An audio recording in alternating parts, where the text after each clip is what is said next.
ओम शांति। आइए सुनते हैं 1 मई 2025 की मीठे मीठे शिव बाबा की मीठी मीठी ज्ञान मुरली। किसके लिए है? मीठे मीठे बच्चों के लिए है। भगवान स्वयं परमपिता परमात्मा शिव बाबा क्या कह रहे हैं? कह रहे हैं, बच्चों, मीठे बच्चों, तुम्हें अपने योग बल से ही अपनी कर्मेंद्रियों को वश कर शीतल बनाना है। यानी अपनी कर्मेंद्रियों जानते हो? जैसे हाथ, पैर, नाक, मुंह, कान, ये कर्मेंद्रियां हैं। इन कर्मेंद्रियों को हम अपने जब चाहे तब चलाएं, जब चाहे तब ना चलाएं। तो बाबा ने कहा ये कर्मेंद्रियों को अपने ही बस में करना है और भगवान को याद करना है। जिस समय हमारा मन कहे वो भगवान को याद कर रहे, कर्म कर रहे, अच्छे कर्म। फिर बाबा ने कहा क्योंकि कर्मेंद्रियों में बच्चों बहुत चंचलता होती है। अब इन कर्मेंद्रियों पर जीत पानी है तुम्हें, क्योंकि कर्मेंद्रियों से ही बहुत ही पाप होते हैं। जो नहीं देखना चाहो वो देख लो, नजर पड़ जाती है। और जो नहीं बोलना चाहो वो कर्मेंद्रियां, वो जुबान बोल देती है। नहीं जाना चाहो तो मन करता है जाने का, मन चंचल होता है। तो बाबा ने कहा ये जो मन है, सारी कर्मेंद्रियां हैं, इन पर तुम्हें जीत पानी है और भगवान की याद से इनको क्या है, अपने योग्य, अपने बस में करना है। परंतु बाबा ने कहा सिवाय बच्चों के कोई ये जान न सके कि क्या कैसे बस में करेंगे। योग बल के कर्मेंद्रियों का वश होना इम्पॉसिबल है। बाबा ने कहा कर्मेंद्रियों की चंचलता योग बल से ही बच्चों छूटेगी। अब कोई भी फायदे बेकायदे कर्म नहीं करना है। शरीर तो बच्चों देखो कैसा होता है। शरीर का लोन लेकर बाप एक ही बार तुमसे मिलने आते हैं। किसका लोन लेते हैं? शरीर का, ब्रह्मा दादा का शरीर का लोन लेते हैं भगवान, और उनमें प्रवेश करके सारा ज्ञान सुनाते हैं अपने बच्चों को। तब हम लोग बच्चों के दुख दूर होते हैं और सुखी बनते हैं।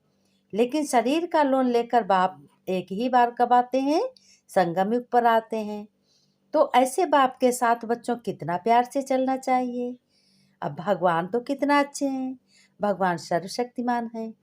तो सर्वशक्तिमान बाप परम पिता परमात्मा स्वयं भगवान आते हैं और अपने बच्चों को बेहद शिक्षा देते हैं जो कोई मनुष्य दे ना सके।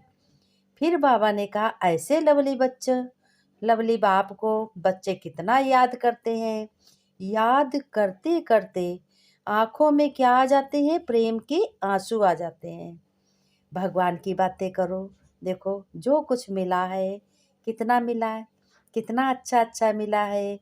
घर परिवार मिला है, शरीर मिला है इतना सुंदर, तो हम कितना खुश होंगे। बहुत खुश हो। मनुष्य ही सबसे बलशाली होता है।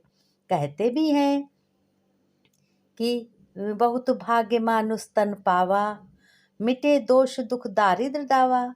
बहुत ही किस्मती होता है जो मनुष्य का शरीर जिसको मिलता है।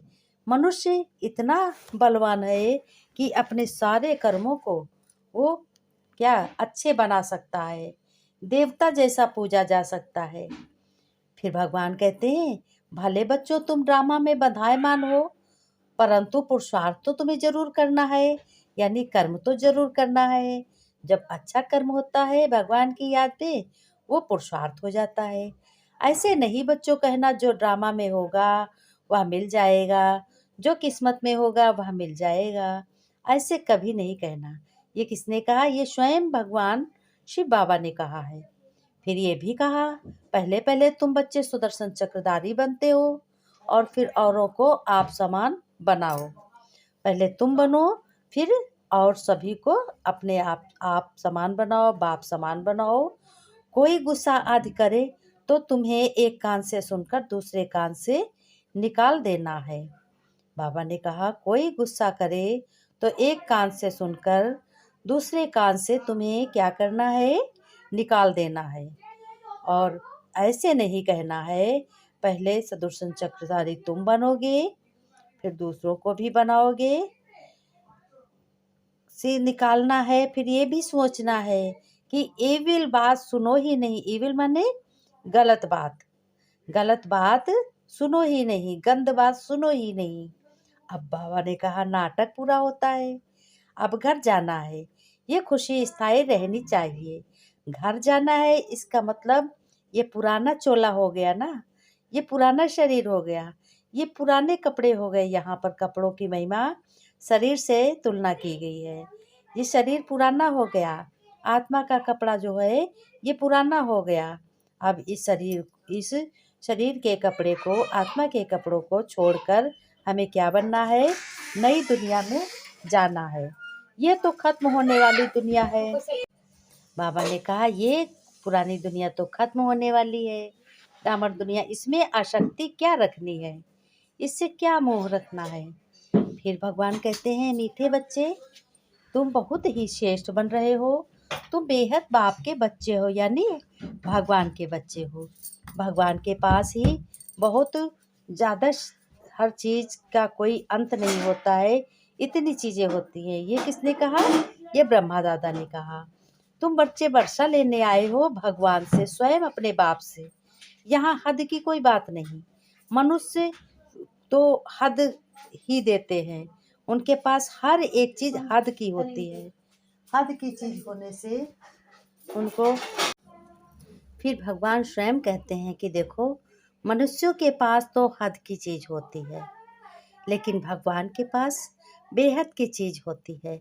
उनके यहाँ कोई चीज़ का हिसाब किताब नहीं होता कि 1 है कि 2 है कि 10 है, हम कितनी दें कितनी ना दें। कहा भी जाता है कि भगवान की कृपा हो जाए तो बहुत चीज़ मिलेगी, हर चीज़ भरपूर हो जाएगी, बहुत सुखी हो जाएंगे। इसलिए तुम बड़े उमंग से बाप को याद करो। ये ब्रह्मा दादा ने कहा तो बच्चों तुम्हें पुरानी दुनिया भूल जाएगी। प्रश्न में भगवान स्वयं परम पिता कहते हैं शिव बाबा कि बच्चों, कौन सी एक बात तुम्हें बार बार अपने से घोट कर पक्की करनी चाहिए? तो उत्तर में भगवान स्वयं बताते हैं, परमात्मा कहते हैं बार बार मैं अपने बच्चों को वही बात बताता हूँ कि अपने को आत्मा समझो, कि हम आत्मा हैं, हम परमात्मा बाप से वर्षा ले रहे हैं। वर्षा माने अपना अधिकार ले रहे हैं। आत्माएं हैं बच्चे, और परम पिता परमात्मा क्या है? बाप है। अभी बच्चे और बाप का क्या लगा हुआ? संगम युग मेला लगा हुआ है। ये बात बार बार घोट घोट कर, यानी घोट घोट माने याद करके इसको पक्की करना है। जितना आत्म अभिमानी बनते जाएंगे, देह अभिमान मिटता जाएगा। गीत में क्या कहा? जो पिया के साथ है उसके साथ ज्ञान बरसात है। अब भगवान पिया भी है, यानी प्राणपति है तो पिया भी हुआ।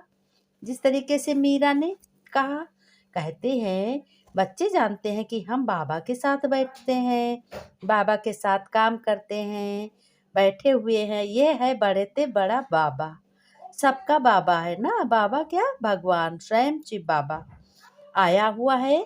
बाप से क्या मिलता है? यह तो सवाल ही नहीं उठता, क्योंकि बहुत कुछ मिलता है बाप से। ये तो सवाल नहीं उठता। बाप से मिलता है वर्षा, यानी अधिकार, शक्तियाँ, गुण, सुख, शांति, पवित्रता। ये सब बाप से मिलता है, शिव बाबा से। सबका बेहद का बाप, जिससे बेहद का सुख, बेहद की प्रॉपर्टी, वह है हद की मिल्कियत। 5000 वर्ष के बाद में भगवान स्वयं आते हैं संगम युग पर, कलयुग के अंत में। कोई के पास 10, 20, 50 करोड़ अरब पैसे होते हैं तो कहते हैं हद के बच्चों को हम देंगे। तुम बच्चे समझते हो हम प्रॉपर्टी लेने, दिल में आस तो रहती है कि ये सत्संग आदमी कोई आस नहीं रहती। सत्संग में कोई भी नाप तौल की चीज़ नहीं रहती, अथाह होता है। कहते हैं कहेंगे शांति मिले, वह तो मिल नहीं सकती। यहाँ तुम बच्चे समझते हो हम आए हैं विश्व की दुनिया का मालिक बनने। बाबा आपसे हम बेहद स्वर्ग का वर्षा लेने आए हैं। हम बाबा कल्प कल्प बाद आते हैं अपने बाप से मिलने। माया बिल्कुल बिल्ली है, बच्चों से छीन लेती है, बनते बनते काम बिगाड़ देती है। बाप बैठ बच्चों को बहुत अच्छी रीत से समझाते हैं। भगवान कहते हैं यह कोई साधु संत नहीं है, जैसे तुमको कपड़े पड़े हैं वैसे इनको पड़े हैं। यह तो बाबा है ना। कोई अगर पूछे किसके पास जाते हो तो कह दो बाप दादा के पास जाता हूँ। ये तो फैमिली हो गई, क्यों जाते हो लोग कहते, क्या लेने जाते हो, क्या सुनने जाते हो, ये मुरली कैसे सुनते हो, कौन सी मुरली है। ऐसे सवाल उठे तो कहो कोई समझ ना सके, कह ना सके कि हम बाप दादा के पास जाते हैं, ये मुरली सुनते हैं। ये शिव बाबा की अविनाशी मुरली है, ज्ञान रत्नों के खजाने हैं। इससे हमारी समझ और हमारी दिनचर्या अच्छी होती है। भगवान स्वयं परमपिता परमात्मा फिर कहते हैं कि बच्चों नाम रूप में फंसे रहने से तुम्हारे पाप बहुत होते हैं। पुरानी दुनिया खत्म होनी है, वह खुशी रहनी चाहिए कि हमें मोक्ष पाना है, फिर आएंगे नहीं। आत्मा बुदबुदा है जो सागर में मिल जाता है। ये सब गपोड़े हैं, एक्टर तो एक्ट करेगा जरूर। जो घर बैठे एक्टर थोड़ी ही होता है, मोक्ष होता ही नहीं।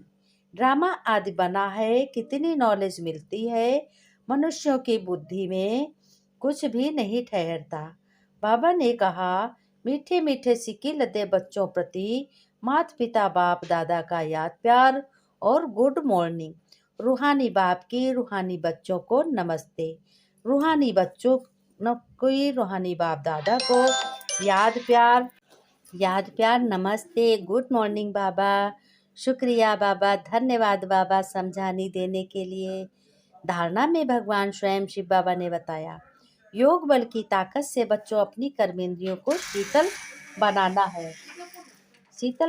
है, अपने बस में रखना है। ईविल बातें ना तो सुननी है ना सुनानी है।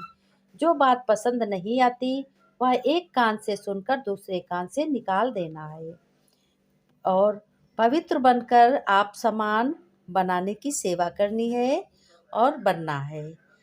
वरदान में बाबा ने कहा मुरली के साज द्वारा माया के सरेंडर कराने वाले मुरलीधर भव।